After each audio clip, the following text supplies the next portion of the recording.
Welcome to the Real Estate Syndication Show. Whether you are a seasoned investor or building a new real estate business, this is the show for you. Whitney Sewell talks to top experts in the business. Our goal is to help you master real estate syndication. And now your host, Whitney Sewell. This is your daily real estate syndication show. I'm your host, Whitney Sewell. Today, our guest is Peter Badger. Thanks for being on the show, Peter. Thanks for inviting me, Whitney. Appreciate it. Peter spent 18 years on Wall Street, then founded a tech company in Silicon Valley. After his company was acquired in 2014, he turned full-time to real estate investing to retain and grow his personal wealth. Realizing that real estate education was hard to come by on his own investing journey, he eventually co-founded the Global Investor Alliance in 2018 with his partner, Karen. Peter, thank you again so much. I want to hear more about your growth and how you got into this business. And it sounds like your background probably helped you a little bit understanding numbers and how to get into this business somewhat. But it sounds like you had a difficult road understanding the real estate investment world, which a lot of us do. But give us a little more about your background and just getting into this syndication game. Yeah, I think the journey started for me actually because we all kind of have a single family rental somewhere on our journey, don't we? We buy a house that comes up cheap during one of the recessions and then rent it out. So we get a taste of this stuff. But what happened to me was I had a small exit in Silicon Valley, we call it a single, but enough money that was meaningful that I didn't want to lose in the volatility of the cycles of the stock market. Because I suffered like everybody else. So I'm 52. I lost 80% of my pension fund in the dot-com bust, because my broker at Merrill Lynch diversified me into tech stocks, he told me at the time. So I kind of know what the pitfalls are of the stock market, and I want more control. So I guess I did the company, and I started interviewing all of my kind of CXO founders in Silicon Valley who had had exits as to what they did with their money. And that was the really beginning, because I kind of had probably 6 or 7 detailed conversations over 6 months. And every single person told me that most people who build significant wealth do it by taking stock and share income from a company or building their own business and putting that money into real estate to retain and grow that wealth. And so I was given the message to take the money I had, the small pot that it was, and just focus on real estate investing. And that really was the beginning of my journey. Wow. Okay. So that's definitely not not an easy pill to swallow there, losing 80% of your wealth in that bust. But it sounds like it also pushed you in this direction for something that you felt was probably more secure, or at least on the journey, like you said, you started asking others, like, what are you doing? What did you do to build your wealth? And you learned that they just started putting money in real estate. What could you elaborate on that journey just a little bit? Who did you reach out to? How did you know who to reach out to there to figure out what they had done? Well, I think there's kind of 2 schools of thought. Obviously, a bunch of these people had wealth management people who were there to manage their wealth. And it was basically give it to them, hand it off, and they'll kind of give you a pretty report, a glossy brochure. Here's your asset allocation, stocks, bonds, equities, a bit of gold, and some alternative investments. And so I kind of wasn't at that level of wealth compared to those people. So I had to basically hack from the start. And I reached out to a few people who had been doing single family home investing at scale. And ironically, because I reached out to those people first, it was kind of a little bubble of single family home rental people. And I got stuck into it for 2 years. And I bought 24 single family homes over 18 months. And basically, you can imagine the end of this story. It was fantastic because it was giving me about 12 grand a month in passive income. So I didn't have to work. But then that 12 grand towards the end of that 2-year period started to become 7.5 or 9 or 10.5 because a tenant would leave. I'd have 6 months of no income, 3 grand in rehab costs in Jacksonville, Florida, with a Class C tenant. I'd have someone steal an air conditioning unit. I mean, I went through the ringer in the single family home space. And I don't know about you, Whitney, but I go to these real estate meetups all the time. I love them because you've got to educate yourself. You've got to network. It's the only way you actually extend your knowledge in real estate. And I ended up at this, there was a RIA, real estate meet in Tampa, Florida. And at the start of the meeting, you give your elevator pitch, they do a presentation on a topic, and then you all mingle and network at the end. And I thought I was like the bee's knees. I was at this Tampa Bay RIA. I was like, yeah, my name's Peter. I've got 24 single family homes. You know, I'm financially free. You know, that was my elevator pitch. It was a bit arrogant. And I'll never forget, this guy walked up to me at the break, you know, and he said, well, you're a complete idiot. And I was like, I never met this guy. I'm like, what do you mean I'm an idiot? He says, and he shocked me. I'm like, you just met me. You're insulting me to my face. He said, you should have bought 2 or 3 single family homes, understood the economics, and then saved all of that hassle and bought a multifamily building of 15 to 20 doors. He said you would have saved yourself a ton of work and removed the single family business model issues around being reliant upon one tenant for all your income to cover the mortgage, tax, insurance, HOAs. So, I mean, so that was my first era. So then I basically moved to Tampa, Florida, because I knew this guy who was in multifamily, and he told me a bunch of stuff, and we bought 2 buildings, a 7-unit and a 12-unit. And we were hit by Hurricane Irma. By the end of that year, of those 12 units, 8 were empty from flooding. I was in a lawsuit with my insurance company who were not paying out anything after Harvey and Irma, you know, that like double battle that summer. And and so the irony was with the insurance lawsuit, I couldn't rehab those 8 units and get them back on the market until the insurance company had claim it processed. So it just became, you know, a trial by fire. And what I realized was that I didn't get an education to start this journey. And that's when I started reaching out to, you know, the major educators in each niche. You know, Michael Blank for multifamily, Jake and Gino, Wheelbarrow Profits. I joined their masterminds, I got the deep education. And then somebody kind of said to me, well, wait a minute, why are you investing in multifamily? Because mobile home parks is a better asset because you're not maintaining all those buildings. You know, there's no air conditioning infrastructure. There's no roofs to fix every 15 to 20 years. With a mobile home park, it's a pad of concrete with some utility hookups. So I went and bought a mobile home park in Illinois. And then I met some other guy and they said, well, mate, why are you doing mobile home parks? Why are you bothering with concrete? Why don't you invest in farmland? And I was like, why? He says, well, because you can plant a tree on a plot of land. It'll produce no income for 4 or 5 years, let's say an avocado tree. And then it'll actually produce avocados for 60 to 80 years. And so if you get a decent, you know, farm management, multi-generational farm management team, buy the land, plot the trees, and go at it on the farmland, you know, you need to worry about 3 or 4 water sources, and then the farming team to reduce disease and pests, and you're good to go. And so I went through this whole journey about, you know, boutique hotels, by the way, short-term rentals. I got a condo in Disney, which is now empty in Florida after COVID. Went from $1,500 a month in income to $2,800 loss in the past 4 months. I've got a beach condo in Mexico, empty. I mean, so I've been through this whole journey where those early investments I've kind of like, I learned by hacking, learned by then getting experts in the asset class. And I realized actually there was nobody could actually just bring us together and explain comparative pros and cons of asset classes, and more importantly, the best way to do it, which in my journey is to invest in syndications.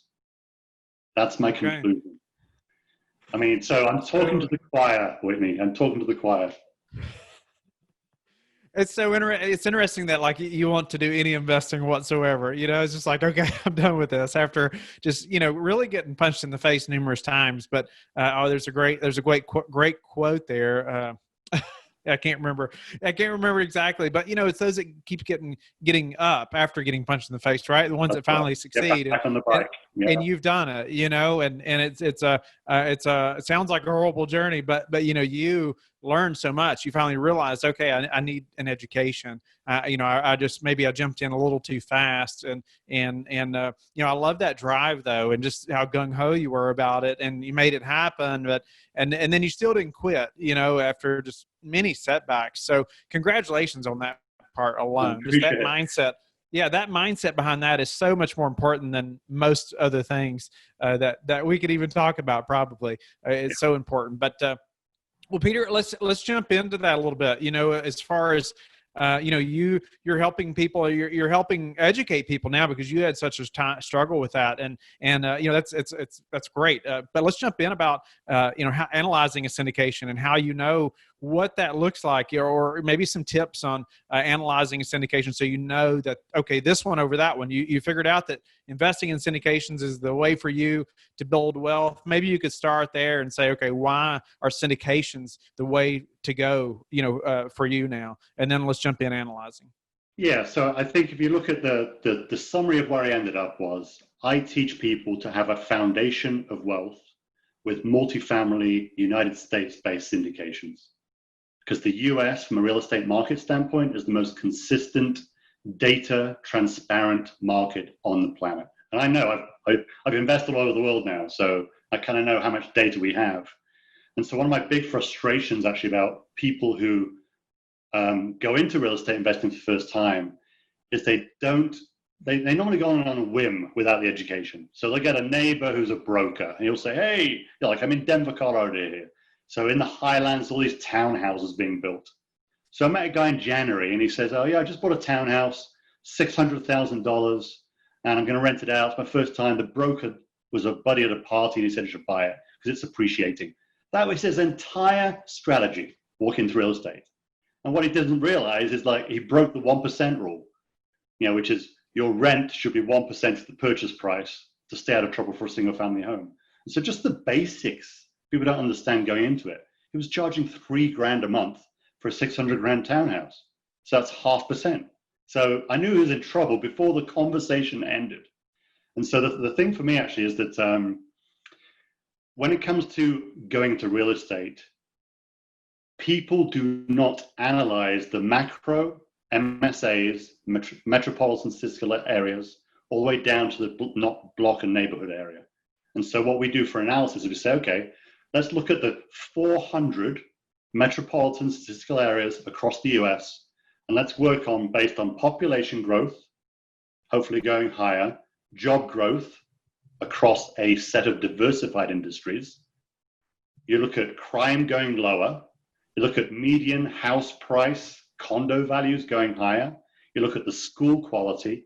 You can kind of look at this whole kind of macro picture for every major real estate region across the states. Then you've chosen that high-level market, as in it's growing up, crime's going down. There's a good quality of high-level, let's call it B-class neighborhoods, A-class neighborhoods that you can have great schools at. And then you say, okay, let's go down to a zip code. Do the same analysis. For this zip code, how's the population growth? How far are these jobs from a commute standpoint? Are they 15 to 30 minutes in a car? Or is there public transport links locally? And then you go down to the block and the neighborhood level, do the same analysis. Then you go by the street to the street, And this is what frustrates me, is that when someone says to you, where do you think the real estate market is going? It's an idiotic question, no offense, because real estate market isn't a thing. It's not a thing. Everything is so local, by MSA, by zip code, by neighborhood, by block, by street, by corner of the street. And that's why, with all this data that's transparent for these markets, you can go through, if you find a decent syndication provider who has got a great track record and demonstrate for the past 10 years, they've bought X buildings, they've done value add projects, they've sold them, they've got an exit, and they've got the returns for the investors. If you've got that, you can then go with my analysis techniques, mine and Karen's, and basically really go down to that asset level and work out whether it's a deal with that syndication provider you want to be in. So to me, it's a long-winded way of saying, get the education first. Because if you can't, measure it, if you can't go through the data and process-driven analytics of that deal, you shouldn't really be investing. Where do you go to find some of that data? I love how you talk about, the real estate market isn't a thing. It's really a specific location, right? Yeah. And so there's macro tools and micro tools. A bunch of it's free, a bunch of it's paid. And so I do two things. I'm a techie at heart. So unfortunately, I'm a bit of a sad data geek. So I went through, when I wanted to move, I just moved to Denver, Colorado. I looked at all the markets across the states. And you can go to, even Google for population numbers, by the way. Type in population Tampa metro area. It'll give you the growth since 2000 on a chart. It's pretty obvious. And then city-data.com is an amazing source where you can go down at a macro level, zip code in an MSA to work out all those condo house values, crime rates, etc. And then when you get to the neighborhood, there's a bunch of simple paid reports. So I'll give a simple one like neighborhoodscout.com is what it sounds like. And for $29, you can get a very detailed, micro analysis of your neighborhood around jobs, commute times, crime, demographics, school quality. Walkability, amenities, hospitals, malls. It gives you this amazing detail. That's $30 for a report. So why, when you're dropping $100 grand in a syndication or, 50 grand in a single family home, why wouldn't you just spend the $30 just to see how the neighborhood is in that level? So I've got probably 30 data sources, the majority of them free, some paid, before you then can go to the syndication provider, by the way, and ask them for their reports.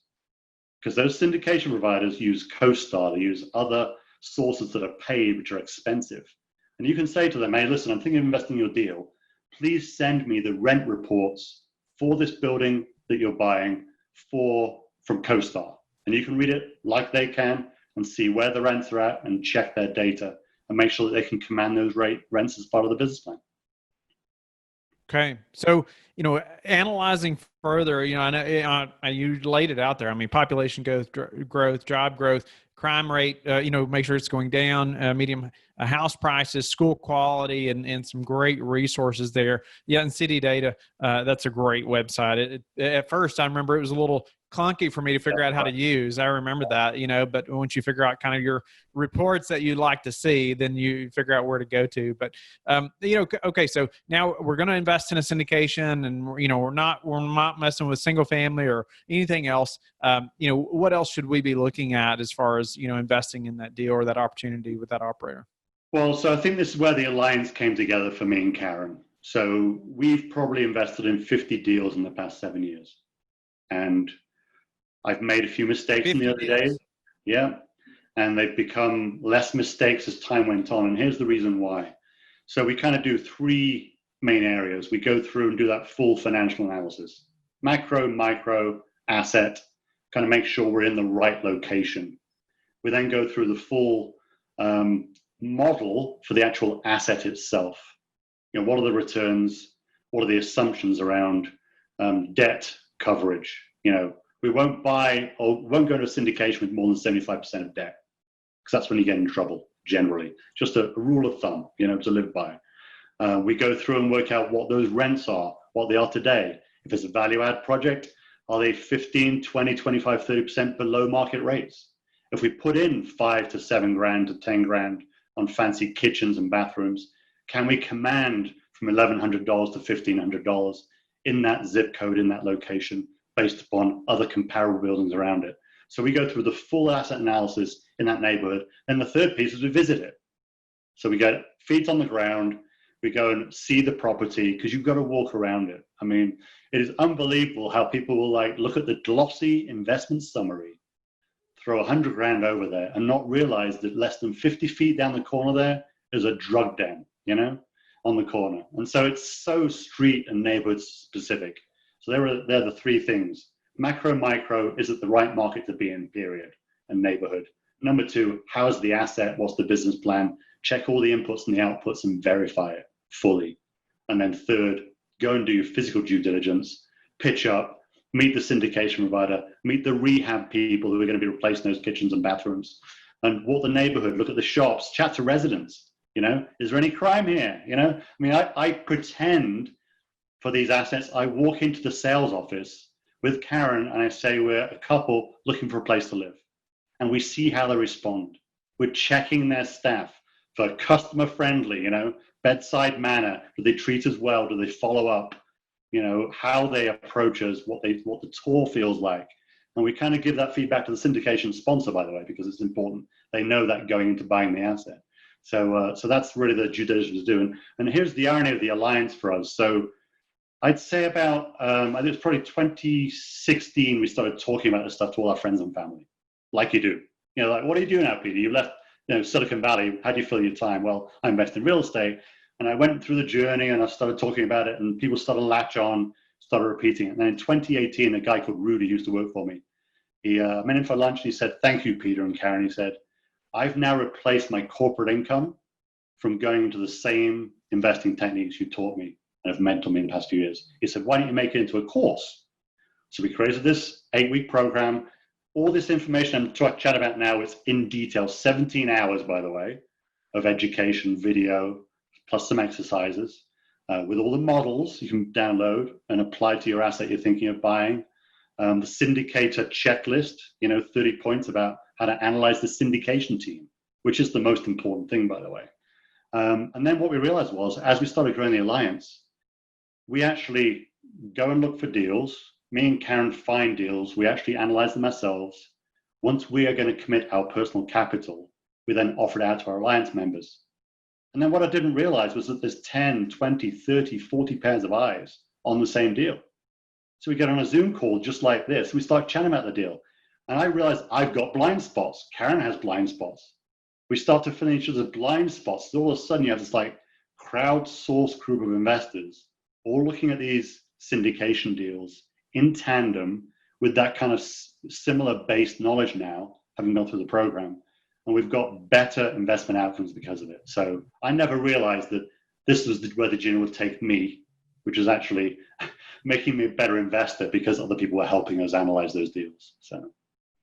Wow, so many good points there, Peter. And I just made a couple notes, and I wanted to highlight. You mentioned like traveling to the property, and I always encourage people, or investors, our investors, I always say you're always welcome to come out to the property, especially if we're there. Like, we would love to meet you there, and meet you in person. And it's unfortunate, obviously investors spread all over the world, ultimately, especially all over the U.S., that you can't meet them all, and we would like to, though. But I just feel like, if you're investing 50,000 or especially 100,000, 200,000, what's $1,000 in a day and a half to travel, to come see this property or this investment. I love that part of the due diligence, how you all just walk in and say, "I'm looking for an apartment," and seeing the response that you get, and just getting a feel. I think just walking through the apartment complex and, walking part of the neighborhood, you're going to just learn more about it than you would if you didn't do that, and you're going to have better questions for that operator as well. You're going to see things you wouldn't know about. That's right. And so we're also lucky because we're full-time on this. So for our alliance members, a lot of these people are high-flying corporate careers, or they have their own businesses. And to your point, they haven't got the time. They've got 3 young kids, they're full-on business, working 7 days a week. They're like, "Peter, I can't fly to Austin, Texas for 2 days." Right. And so what I do actually is me and Karen video it. We do a full video walk through the apartments, walk through the property. We interview the property management people. We kind of do the full shebang and say, "Okay, here's your 30 minutes. And video lets people touch it and feel emotionally attached to the investment. And they say, "Okay, you know what? Me and Karen are trusted third-party people. We've done this physical due diligence. I feel more comfortable." And so my statement is either go yourself or find a trusted third party who you truly know they know what they're talking about to go and do the due diligence for you. What do you like to see now in the operator or their plan, talking about, say, a potential downturn or something, and let's say you say, after what's happened with COVID and what's going on right now, and let's say, what do you like to see if you're presented with an opportunity now? What's going to be some things about the next 6 months or another downturn that you're going to be looking for in their documents? Well, I think because we've kind of so I'm a kind of tech. Karen's from ex-PricewaterhouseCoopers Consulting. We're both process and data driven. And so we had a set of parameters in our models before COVID, before the next recession. And so I like to see in the multifamily sponsor that they've gone through and modeled out what happened in their market in 2008. I want to see that if 2008 repeats itself, here's what happens. So we're in some buildings in Cincinnati, Ohio. At the worst point in the global financial crisis, Cincinnati rent collections went down to 86%. So I want to see an 80% model. Okay, if you lose 20% of the tenants, what happens to that income? What happens to that property? So I've actually, in fairness, got these parameters walking into any analysis to make sure that one of the worst periods we saw, which was real estate based, by the way, 2001 was tech, 2008 was real estate recession. And so if we can model for that, we should be okay. Now, I must confess, a pandemic was not on my risk matrix, and I'd love to meet somebody who had that listed on their risk, but no. So I think to answer your question, I want to see modeling of global financial crisis in your numbers of that market at the time. I want to see how you're impacted and what you did at that time. I also want to see the debt coverage is 75% or less. I also want to make sure that we've got decent cash reserves after you've put aside the rehab funds. And a lot of this also is about leasing up. It's about the infrastructure. So are you big on social media? How do you lease up your apartments? Are you just like old school, hiding in your office and put a few newspaper ads out there? Or actually you're out there doing Instagram and or Facebook posts saying these apartments are available? And what is your partner on Zillow and all these rental finding sites, Trulia, etc.? What partner do you use to basically either take dead leads and or people through your sales office and try and get that through your marketing infrastructure? So those are kind of things we're looking at right now. Nice. Many great points you just laid out there. Is there an amount of reserves that you'd like to see an operator have, and is there a way that you know what you like to see there? It depends on the syndication provider, honestly, and they have their parameters. And I will often invest in the deals where they're the most conservative. Sure. I love people who are gnarly and conservative with their models. That's what I reach for. When I meet somebody like a CFO of an asset manager who's like completely data focused and conservative and doesn't want to make any risk whatsoever, I'm like, yeah, I like that, because you know what? He's going to take care of the downside, which is all we care about, which is retaining our capital, in a lot of ways at the outset. So Peter, what's a way you've recently improved your business that we could apply to our business? From an education standpoint, gosh, it's a good question, because we've been in COVID. So it's like, this is an unnatural period of time for everybody. So, I'm slightly embarrassed to admit that the first month after lockdown occurred, I was like sat there catatonic like everybody else, what's just happened, what can I do? And I actually stopped marketing our alliance to the world because, when their hair's on fire, when there's like 40 million job losses over 8 weeks, last thing you want to be reaching out to people saying is, do you want to invest in real estate? Because you don't know people's situation. And a lot of people have been furloughed at home. It's a bit of a mixed bag out there. So honestly, what I've done in the past 2 months during the final phase of the lockdown, we're now open in Denver. Restaurants are open. There isn't a spike like in some other states. But basically, I've done a version 4 of our alliance program. And I've taken all of the learnings of the past couple of years, put it into the program. And so actually, I have ended up improving my business by saying, as a strategy in real estate, you could do all these asset classes, but the bellwethers are at the bottom of the Maslow's hierarchy of need triangle. So Maslow's hierarchy of need has like food and shelter at the bottom, and to me, that's where it's at. So food is the agriculture investments we're in. Shelter is the multifamily syndications. If you stick to those 2 asset classes, with foundation in multifamily in the US, with good syndication providers who have a decent track record and have been through that global financial crisis and survived it, with good agriculture investments outside the US, Central South America, outside the hurricane belt, good water sources, good multifamily generational farming teams. With those 2 asset classes, I believe you can build, grow, and pass on your wealth through multiple generations of your family. And so my improvement is version 4, forget the short-term rentals, forget the mobile home parks because the tenants class is just too dodgy. There's a bunch of let's say, shysters in the buying and selling of mobile home parks. It's a tough place to be. And yeah, boutique hotels, hospitality, tourism, it's a tough space to be right now given the pandemic. So for me, it's like back to basics. Food and shelter, we don't have either one of those. We're going to be in a bad predicament. Nothing else is going to matter. Is it vacation or rentals or anything else? Yeah. I wanted to ask you, so you've invested, I think you'd said, in like 50 deals, over a short period of time. And, obviously you have analyzed lots of deals, lots of operators, markets, all those things.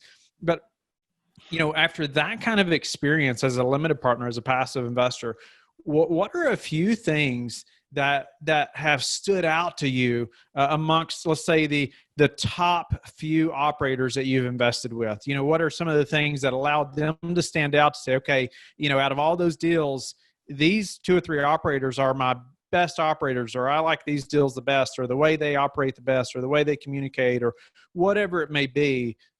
How did they stand out? I think the biggest thing me and Karen learned was the team itself, and the fact that those 1, 2, or 3, hopefully, principals of that asset manager were local to that city. They were born there, they grew up there, they know every street corner, every block. They all have some connection to some real estate family member. My group in Austin, Texas, the guy's dad's on the planning board of the city of Texas. So I think for me, it's finding those principals of the syndication provider who were local, boys or girls, grew up there, been there their whole life, had some connection to real estate through their family members, and they just seem to know it. They eat and breathe and live. And as long as they've been in that market since 2008, buying and selling these buildings, I'm good to go. What's the number one thing that's contributed to your Perseverance, to your point earlier. Obviously. I don't think in my life there isn't a failure, it's a learning. And trust me, I've had some learnings. I've got a bit of a beachfront land in Brazil. If you want, Whitney, you can go anytime you want. I saw this marketing brochure, sent 50 grand, wired it over, and then never did the due diligence to find out it was about 30 miles from any utility hookups. But so if you ever want to go to Brazil, so I think for me, it's when you hit those scenarios, don't give up, learn from it, understand, network with people, get some mentors, and start to put a process or system in place so you don't make those same mistakes again. So, how do you like to give back? It's a combination. I have a bunch of charities we support locally and globally, as and when the business revenue allows. Obviously, it's fairly cyclical as things go through, and I think dedicating time to and honestly, friends, family, and neighbors. You'd be surprised how many people in your local community would appreciate help. COVID's been a classic. We've got a bunch of elderly people in the neighborhood here, and to go out, do their shopping for them, leave it on the doorstep. Stop looking at Haiti and other places in the world, and I get they're poor, they're impoverished. There's NGOs out there taking care of that. Look on your own doorstep, because I think if you can build your own community and give back to that community, I think you'll make your life and everybody's lives around you better off. So, Peter, I'm so grateful for your time today and how you've given back to us. You've provided some great points and laid out many just lists of things that we could just go through as a passive investor, and how to analyze a deal and an operator and market and resources and where to find those. And even I just like your personal story as well. Just really getting punched in the face and getting back up many, many times, just showing your perseverance and just the mindset it takes to be able to do that. And that's why not everyone succeeds in any business. I think they get knocked down, and a lot of people will stay down, but you made a choice not to stay down. That's for sure. And now you're helping many others do the same thing. So grateful for that. And tell the listeners though, how they can get in touch with you and learn more about you. Yeah. So you can find us at globalinvestoralliance.com. And on the website, there's a little booking thing there. So just click on it and just book a session with me and Karen, 30 minutes. Let's talk through what your personal financial goals are. Let's work out where you want to head in life. Let's see if we can help you. And so we do an invite only. If we can help you, we know we can help you. We'll invite you in. It's a one-time fee. And yeah, come and join us, because we have an incredible, diverse group of individuals, all walks of life, we analyze the deals together, but invest individually. And it just becomes a lovely, let's say, peer group. Because the biggest problem people have in real estate investing is their family members, their uncle says, oh, you'll lose money in real estate. They know nothing about it. You've got to find your tribe of investors. And that's what the Alliance does for us, for me and Karen, and it can do the same for you. So globalinvestoralliance.com. We'd love to chat to you and see if we can help. Thank you for listening to the Real Estate Syndication Show, brought to you by LifeBridge Capital. LifeBridge Capital works with investors nationwide to invest in real estate, while also donating 50% of its profits to assist parents who are committing to adoption.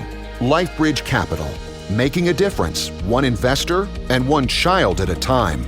Connect online at www.lifebridgecapital.com for free material and videos to further your success.